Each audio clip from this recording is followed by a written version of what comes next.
Thanks for everything, Chuck. What's up and welcome back. I'm John Stark from MacTheMovieGuy.com, your favorite blind film critic, and today we're going to talk about the life of Chuck. This is Mike Flanagan's movie that premiered at Toronto, won the People's Choice Award. Neon picked it up, and despite the fact that people were like, awards consideration, they dropped it in June because they have too many damn movies this year that they're more interested in running for the Oscars. So this kind of died at the box office, and it's going to live on word of mouth. I'm not 100% sure this is going to get any Oscar nominations. I'm close to more like 100% sure it won't get any Oscar nominations. But we're going to talk about it anyway, because that's what I do here on the channel, so subscribe. We've got audio description that's been done by Tansy Alexander in .360, so that's cool. I was expecting to hear deluxe, because they do so many cinematic releases. I was like, oh, well, that's a change of course. Thank you for that. That was fun. So we've got a pretty large cast here. There are 4 actors that are credited playing Chuck at various different stages of life. So notably Tom Hiddleston, but also notably Jacob Tremblay. The 2 other young boys don't quite have as high a profile as Hiddleston and Tremblay. And then just like a host of other actors are in this. Chiwetel Ejiofor, Gillan, Matthew Lillard, Sara, Mark Hamill, Harvey Guillen. Just like a nice little host of supporting faces moving about this world that we've inhabited. So what is it? What on earth is the life of Chuck? And I think that's a great question, because it takes place on Earth, which is apparently dying. That is what Life of Chuck starts off with, is end of days. It's Stephen King adaptation, so there was going to be some darkness or weirdness to it at some point. No matter how life affirming you may find the life of Chuck, it's going to get weird on you. So it's broken up into 3 chapters where it's just told out of order. So you get to see basically Chuck's life in reverse. So we're at the sort of end of days, and there are a lot of billboards and stuff that say thanks Chuck for 39 years, and he doesn't really look like he's been working anywhere for 39 years. So most people who don't know his story have no idea what these billboards and signs are, but they do know that the apocalypse is happening and things are slowly getting worse. And we kind of focus on Ejiofor and Gillan's characters, who play sort of a strange couple in 2 different parts of the same city, who are going through these various different things and trying to just get through the day. You know, just continue to live life until they're not allowed to live it anymore. And Chuck is not as prominent in the first third of the movie, because he's sort of just on billboards and stuff. But in the second part of the movie, we have a dance-off. This is where Tom Hiddleston shines in a performance that will absolutely not get him nominated for an Academy Award, because his performance is mostly dancing. It's a dance break. His chunk of the film is basically an extended dance break. There's a little bit more to it. He does have like some non-dancing, but most of it is dancing, and it's this extended sequence that I thought was going to go on for longer, but if that went on, I've heard some people are like, it's like 30 minutes. I was like, that didn't feel like 30 minutes of my life. If that was 30 minutes, it flew by. Flew by. I think the second segment is shorter. It's the shortest of the 3. And then finally, the third segment is Chuck as a kid, and we get to see sort of his beginnings. Starting out as a little kid who was being babysat by his grandparents when his parents got into a car accident and died, and they even make the note that Chuck was really excited to have a little sister coming along the way because mom was pregnant, but that didn't happen because his parents died in a car accident. So he started being raised by his grandparents, played by Mark Hamill and Sara. And so we go through that journey. And the interesting thing about this chapter is that there is a room. It's an attic. It's being called something else, but I forgot what it was because I've never heard that word used in the English language ever. I was just like, what? Uh, Attic, we're gonna go with. For lack of definition on anything else. But yeah, it's this room that's locked and he's not allowed to go in there, and he's a kid, so he's curious, but his grandparents, mainly his grandfather's like, no going up there. So eventually you'll find out why. I mean, it's not going to be this thing that you just never get to understand, but yeah, that's sort of the third part of the film, is Chuck figuring out himself. We get to see a lot of the things that were in the first two chapters and how they kind of started as catalysts in Chuck, which is what makes the reverse storytelling interesting. I felt like it was kind of a gimmick. There are things that are repeated about there's something that Ejiofor says about how the world is ending, and he does this thing about calendars. He's like, if you take the Big Bang Theory as being January, and then the Milky Way was created in May, and the sun was created in September, and we were created in December 31st. And we're just in the last minutes of the last second of the... Anyway, so they repeat that again, but they repeat it as a child. Somebody repeats it too, on TV. I was like, all right. And also, he takes dance classes, so that would explain why he just has a dance sequence in the second thing. I didn't really need it. I didn't really need the sort of wink, wink, nudge, nudge from Mike Flanagan, aren't I clever? And I was like, I think you're better than this, to be totally honest. I've liked all of your work better than I've liked The Life of Chuck. He's outside his comfort zone because he's not relying on horror. He's not relying on scares. He's trying to make something that's different. It's an interesting thing for him. But this is a weird film to attack it on. I didn't quite love it like everybody else did. Well, not everybody. Seems like a lot of people loved The Life of Chuck. And I thought it was okay. Where I thought the strength were in some of the performances. I thought Ejiofor did a really nice job playing a guy who just kind of wants to keep, his way of dealing with the apocalypse is to just kind of try to keep doing as much of his normal life as humanly possible. And at the same time, you've also got Mark Hamill, who... He's got some really nice beats. It's not enough to get him a nomination. I was kind of hoping it would be a little bit more, but he does have some really nice beats in the film. Sara has a nice scene or two.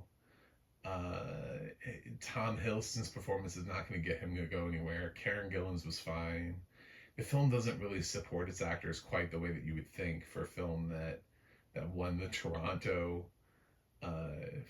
Audience Award. I don't quite get it. It's the same award that American Fiction won the year or two before, which that film I love. That was I tied that for favorite film of the year because I couldn't pick between that and The Holdovers. But yeah, this is I saw it and I'm not mad that I saw it. It's a swing. You have the different chapters, the way that they look at Chuck's life in reverse, and how one man sort of affects or doesn't affect the world around him.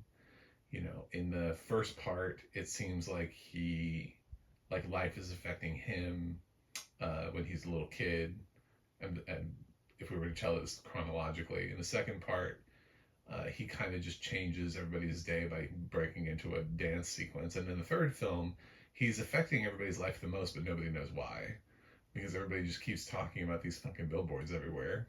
And they're like, who is this guy? Who is he? What is, you know, they have no idea. So they don't get the billboards, they don't get the references. And it's actually sort of turned into a little bit of like a meme gag where people are even like spray painting. They're like, thanks, Chuck. Like, they don't even know why they're thanking him anymore. So, Flanagan has interesting ideas here. I'm not going to say he doesn't, but also at the same time, I think he's come up with better work before. And I think when he is allowed to play a little bit more with the horror genre, he does his best work because what he does with the horror genre is he brings a lot of humanity to it, and here he's not trying. There isn't really the jump scares and the crazy weird gore and the chills and all those kind of things. This is pretty straightforward. There are a couple like deaths which I'm sure are shown, but they weren't. How violent or gory they weren't really mentioned in the audio description. They were just kind of like deaths. So I mean, there's a little bit of here that probably earned the film an R rating, but otherwise, there really isn't. There's not much.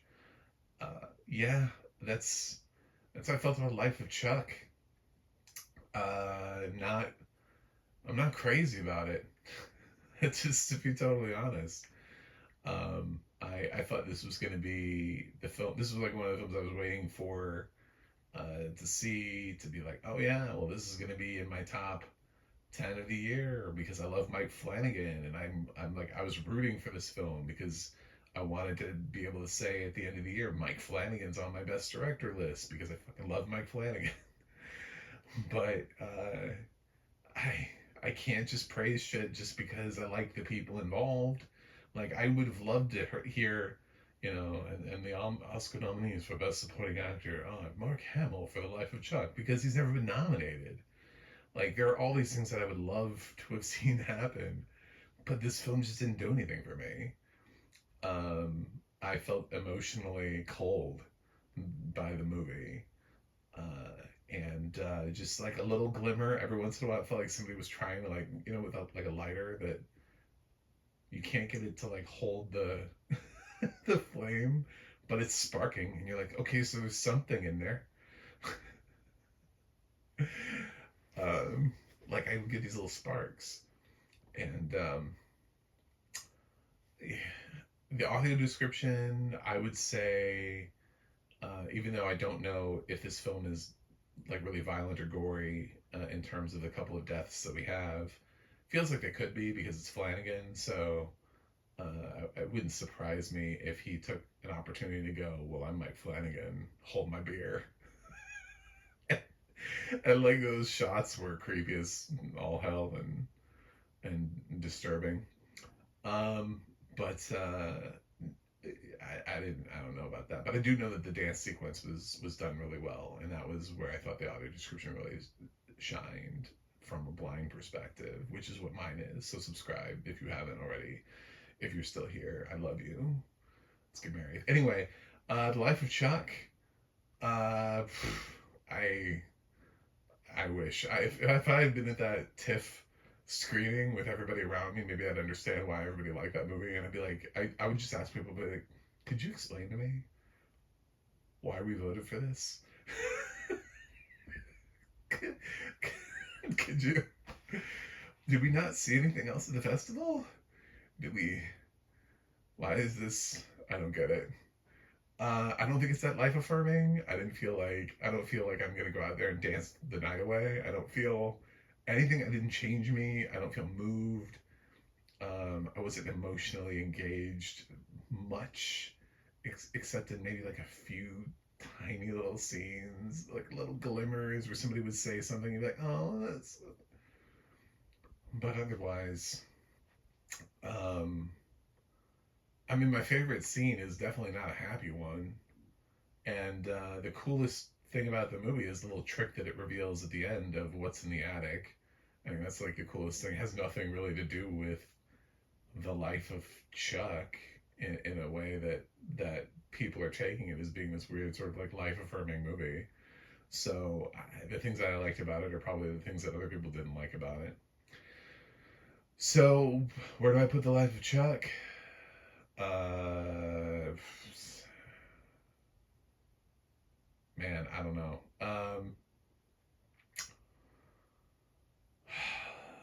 I think this one just doesn't make the cut. I struggle with this one so much because there are a couple things that I like.